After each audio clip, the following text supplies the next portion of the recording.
Alhamdulillah. Mes honorables frères et sœurs, message à toutes celles et ceux qui ont été trop négligents pendant ce début du Ramadan, à toutes celles et ceux qui n'ont pas senti un changement dans leur comportement, dans leur relation avec Allah subhanahu wa ta'ala. Ils n'ont pas vu d'évolution dans leurs actes d'adoration. Pas plus de lecture du Coran qu'avant le Ramadan, pas plus de prières qu'avant le mois du Ramadan, pas une amélioration du comportement par rapport au comportement qu'on avait avant le mois du Ramadan, pas plus d'aumônes données pendant le mois du Ramadan qu'avant le mois du Ramadan, etc. La liste est longue. À toutes celles et ceux qui n'ont pas su profiter du mois du Ramadan, du moins des 2-3 premières semaines du mois du Ramadan, eh bien sachez que nous nous approchons à grands pas de la meilleure nuit qu'Allah subhanahu wa ta'ala a créée. Laylatul Qadr, la nuit du destin.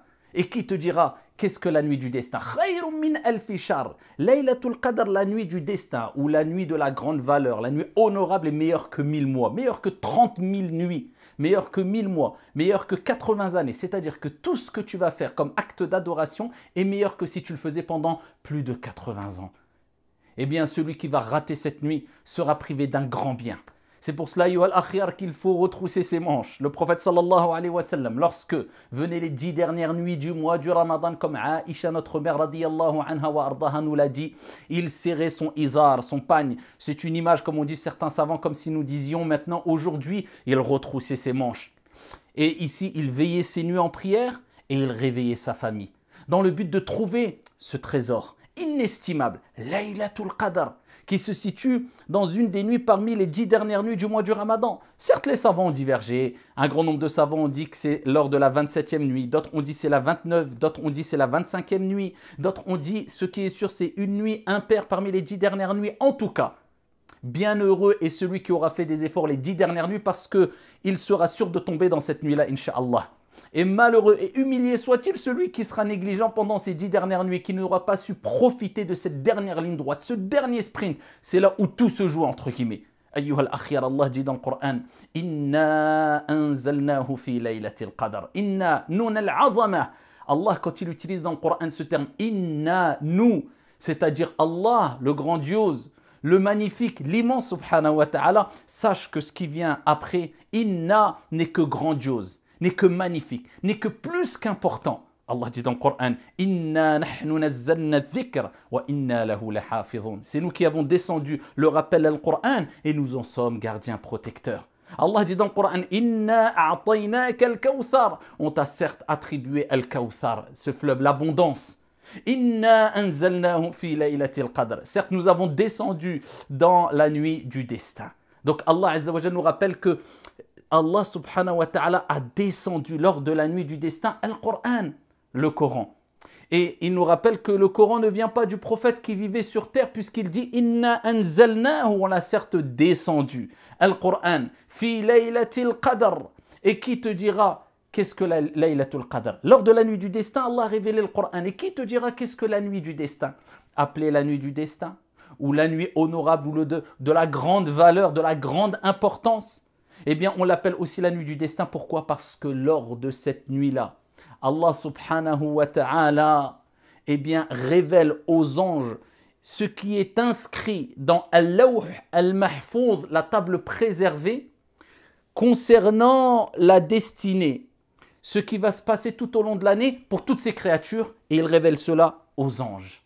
Les anges qui descendent avec ces ordres sages venant de la part d'Allah subhanahu wa ta'ala. Donc Allah a écrit toutes choses sur la table préservée. 50 000 ans avant qu'il crée les cieux et la terre. Ce qui s'est passé, ce qui va se passer, ce qui se passera pour toute créature. Mais les anges ont connaissance de la destinée de chaque créature qu'Allah a créée lors de la nuit du destin. La destinée concernant toute l'année. L'année jusque le début de cette année, jusque cette nuit-là, jusque l'année suivante. Et ça nous rappelle que les anges eux-mêmes ont une science limitée et que la science d'Allah subhanahu wa ta'ala est parfaite et sans limite. Inna anzalnahu fi laylatil qadr. On a certes révélé, descendu lors de la nuit du destin. Al-Qur'an, dans un autre verset, Allah Azza wa Jalla, il dit Fiha yufraqu kullu amrin hakim. Lors de cette nuit-là, eh bien, est destiné tout ordre sage. Inna anzalnahu fi laylatil qadr wa ma adraka ma laylatul qadr. Et qui te dira qu'est-ce que la nuit du destin? Laylatul qadr khayrun min alfi shahr. Cette nuit-là est meilleure que 1000 mois. Tanazzalul malaikatu war ruhu fiha bi idhni rabbihim min kulli amr. Les anges descendent.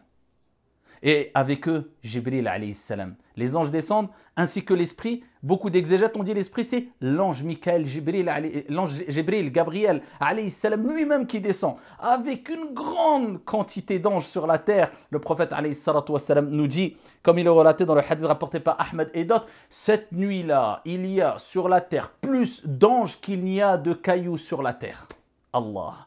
Les anges descendent avec al-barakat, les bénédictions, ar-rahmat, les miséricordes d'Allah subhanahu wa ta'ala. Tout le monde veut être là pour cette nuit bénie. Et cette nuit bénie est tellement bénie que Allah subhanahu wa ta'ala choisit cette nuit-là, un instant de cette nuit-là, pour révéler le Coran.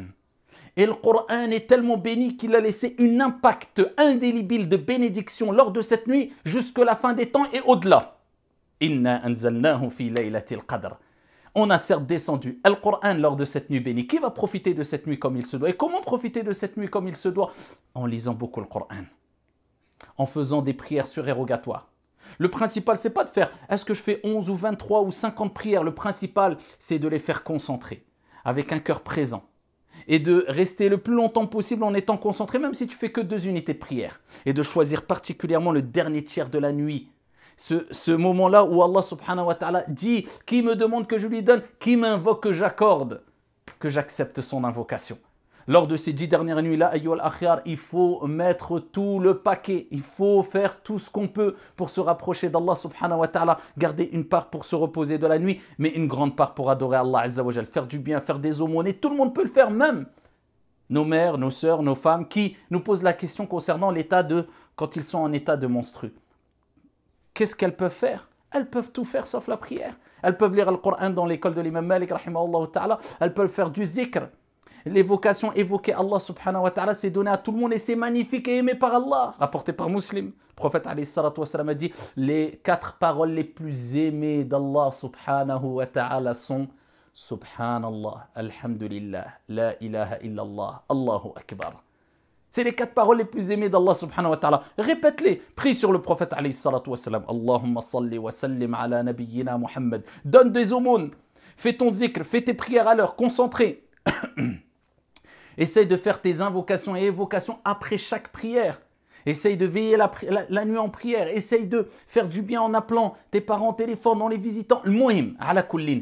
Tout peut être fait, insha'Allah ta'ala, tout ce qui plaît à Allah subhanahu wa ta'ala et qui te rapproche d'Allah azza wa jal. Et le champ est très large.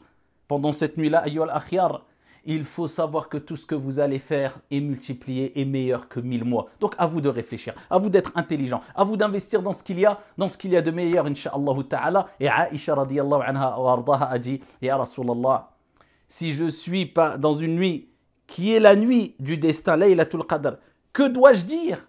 Et voilà, le prophète nous a rappelé quelle est la meilleure des invocations à dire. Et il dit, dis, Allahumma, innaka afouun, tuhibbul afwa fa'afu anni. Oh Allah, tu es le grand pardonneur, tu aimes pardonner, pardonne-moi. C'est comme si on disait, Ya Allah, c'est une nuit bénie, où les actions qu'on va faire, si minimes soient-ils, sont meilleures que les actions qu'on va faire pendant 80 ans. Donc c'est énorme. Mais Ya Allah, on ne pourra rentrer au paradis que par ta miséricorde et si tu nous pardonnes. Ya Allah, nous ne sommes rien si tu ne nous pardonnes pas. Ya Allah, peu importe ce qu'on a fait, on ne t'a pas adoré à ta juste valeur. Ya Allah, pardonne-nous. Tu es le grand pardonneur, tu aimes pardonner. Ya Allah, pardonne-nous. Allahumma, innaka afouun, tuhibbul afwa fa'afu anni. Voilà ce qu'il faut dire. Et répéter lors de ces 10 dernières nuits particulièrement, sans oublier que le prophète a dit, Man la yaghfir la yughfar. Celui qui ne pardonne pas, on ne lui pardonnera pas. Donc si tu veux que Dieu te pardonne, apprends à pardonner. Pendant Ramadan et en dehors du Ramadan, mais particulièrement lors de ces 10 dernières nuits. Pardonne à ceux qui t'ont fait du mal. Pardonne à ceux qui ont été injustes. Pardonne. Allah t'élèvera. Man tawada'a lillahi rafa'a. Celui qui agit avec humilité vis-à-vis de Dieu, se rabaisse pour Dieu, Dieu ne fera que l'élever. Et parfume ta bouche avec du dhikr. Et regardez le prophète sallallahu alayhi wa sallam ce qu'il nous dit. Il nous rappelle qu'Allah azza wa jal a dit que la mauvaise haleine du jeûneur est plus agréable auprès de lui, auprès d'Allah subhanahu wa ta'ala, que le musc, l'odeur du musc. Ça, c'est ce qui sort de notre bouche et qui est désagréable de manière naturelle, bien sûr, pendant Ramadan. Que dire de celui qui va parfumer sa bouche avec du dhikr pendant le mois du Ramadan? Allah. Subhanallah, Alhamdulillah, La ilaha illallah, Allahu Akbar. Multipliez le dhikr pendant ces 10 dernières nuits. Multipliez les bonnes actions pendant ces 10 dernières nuits. Relevez les manches et mettez le paquet. Wallahu a'lam wa barakallahu fina wa fikum. Wassalamu alaikum.